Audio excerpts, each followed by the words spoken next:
What's up guys, today I've got a quick discussion video with the subject matter being My Hero Academia and its complex nature in regards to the structure of society and its inherently problematic nature, mainly focusing on the battle between good versus evil. Throughout this series we've been able to dissect and observe its inner workings and how this has led to its current position, where heroes are placed at the summit of society. My question is, why is this the case? Why is it perceived that the greatest mode of delivering justice is through a system which places heroes at the forefront? And who profits the most from the current format? Hope you guys enjoyed this video, so yeah, let's just jump into it.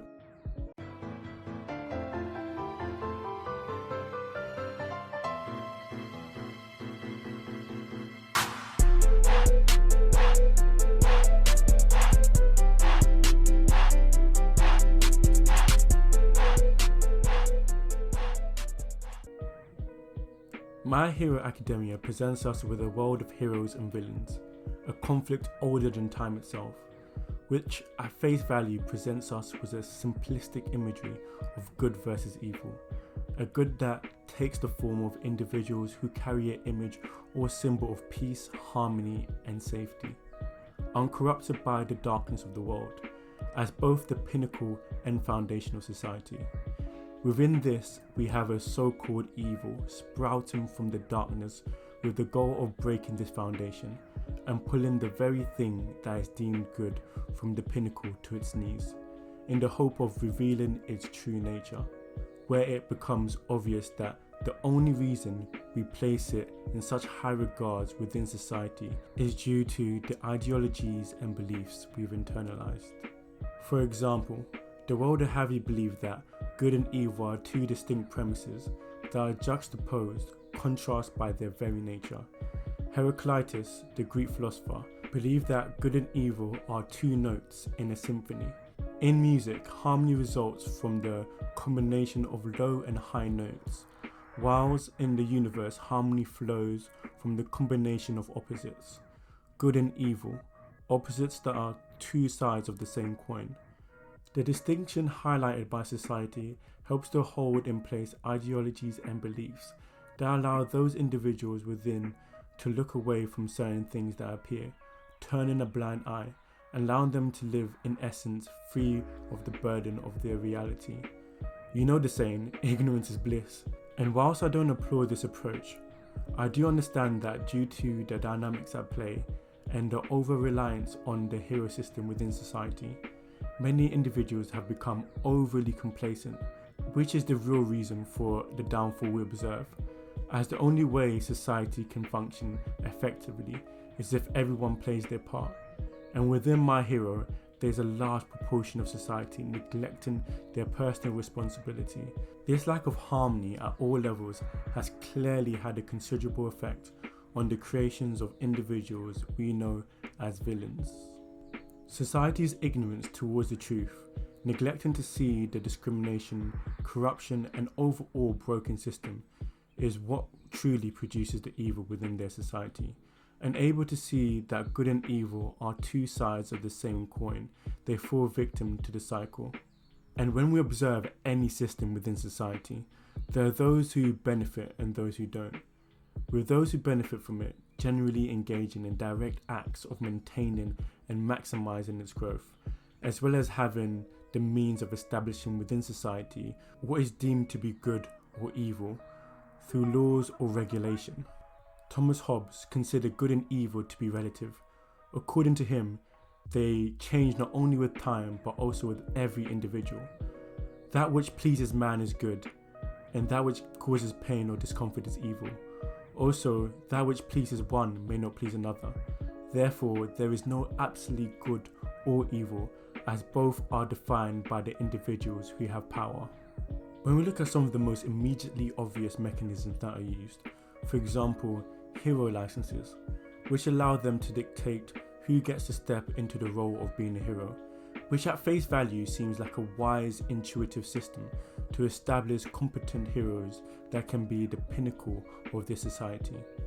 But really, it's just a mechanism for control, allow them to have full legal jurisdiction to monopolize the very act of being a hero. with anything that is deemed out of their control being acts of villains, as they can no longer profit off of them, as they now work outside of their framework, even if their actions are deemed morally good. Obviously, it's clear that society didn't start off this way. The development of quirks within the world did result in villains, who used their newfound power to acquire the things they wanted, which then led to individuals who decided to fight against them, becoming known as heroes. But how long did this reality actually last?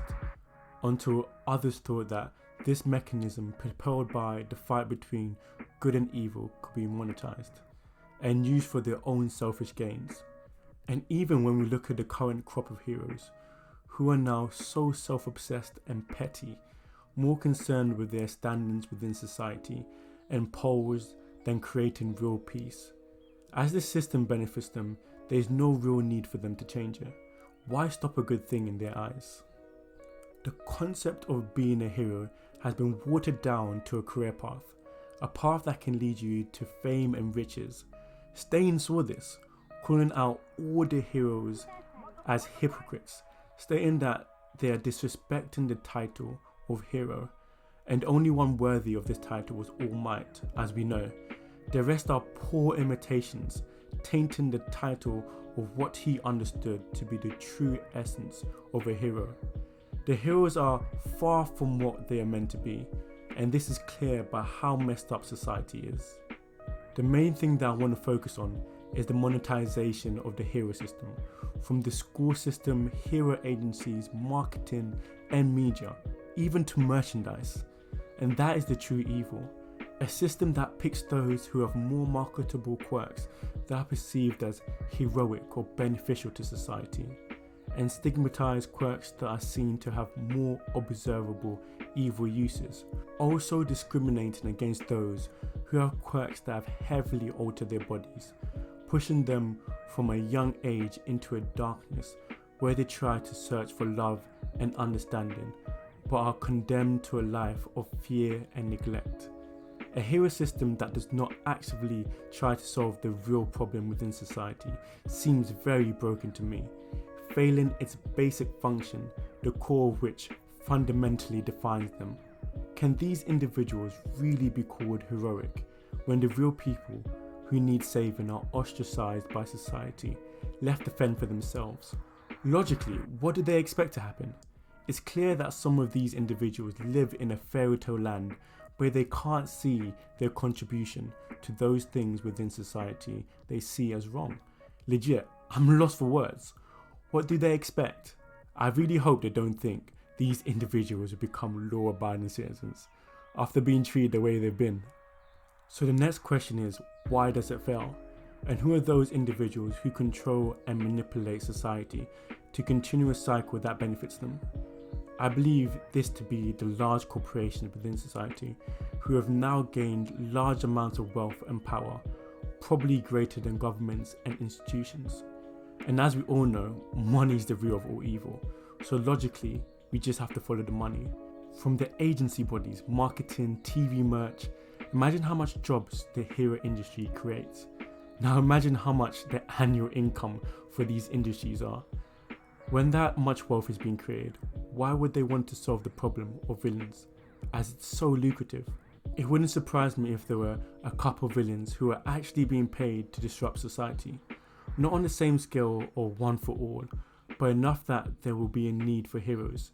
Just think about it, the number of villains that have never been caught, that's so suspicious to me, even those who are always able to escape. And even in the golden age of heroes, with All Might at the threshold of the movement, they are still unable to slow down or reduce the number of villains. I don't really have any statistical evidence for this, but the continuous growth of the hero institutions, such as the schools, points towards a growth or demand for the development of heroes to counter a perceived growing threat. Why train heroes if there is no threat to society? It would just be a waste of resources. What I've observed is a fundamental need for villains within their society, which allows some individuals to profit, as well as reassuring or deflecting the true reality, creating a more obedient and submissive society. I hope that as the story continues and characters grow, some are able to question the true reality of the hero system, coming to an understanding that their current position and the mechanism within it are the cause of most of the large-scale problems they face, maybe eventually leading to them disregarding the concept of heroes altogether due to the detrimental effect it has had in the downfall of society, or at least make a clear distinction, calling out those individuals who are just playing the part of the hero. Once again, I hope you guys enjoyed the video. I'll probably be doing a couple more vids with more depth on my hero and some of the powers at play, including characters as well as institutions. Stay in tune, like and subscribe to the channel, and like always, I'll catch you guys in a bit. Peace.